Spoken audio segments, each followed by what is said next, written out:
Anne Corpet, bonjour. Bonjour Nina. À vous, chroniqueuse internationale à France 24. Cette demande de Volodymyr Zelensky intervient donc 2 jours après l'emploi de ce missile hypersonique par les Russes.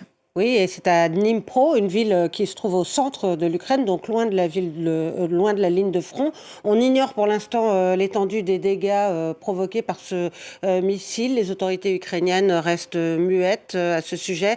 C'est une usine d'armement apparemment qui était visée. Alors l'Oreshnik, ce nouveau missile hypersonique, est capable de porter une charge nucléaire. Hein. C'est pour ça que son utilisation, qui est une première depuis le début de la guerre, inquiète et jette même un froid en Europe, puisque Vladimir Poutine a dit qu'il était capable de viser tous les pays du continent et donc, comme vous le disiez, qu'il allait en produire en série. Alors il faut pondérer ces déclarations. Hein. C'est pas la première fois que le président russe parle de l'invincibilité de ces armes qui ont... Et ce type de missile a déjà été intercepté par Kiev, notamment grâce au système américain Patriot. Mais c'est pour ça que l'Ukraine demande à ses alliés de l'aider, de fournir de nouveaux systèmes de défense. Les autorités ukrainiennes rencontrent l'OTAN mardi prochain à Bruxelles. Ils vont évoquer ce sujet, bien évidemment. Et Kiev a dit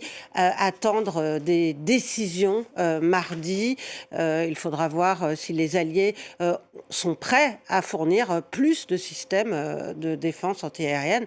Est-ce qu'ils en ont les moyens, tout simplement? En tout cas, pour l'instant, l'armée russe a l'avantage sur le terrain. Elle a conquis plus de territoire ce mois d'octobre qu'au cours de n'importe quel autre mois depuis le début de la guerre.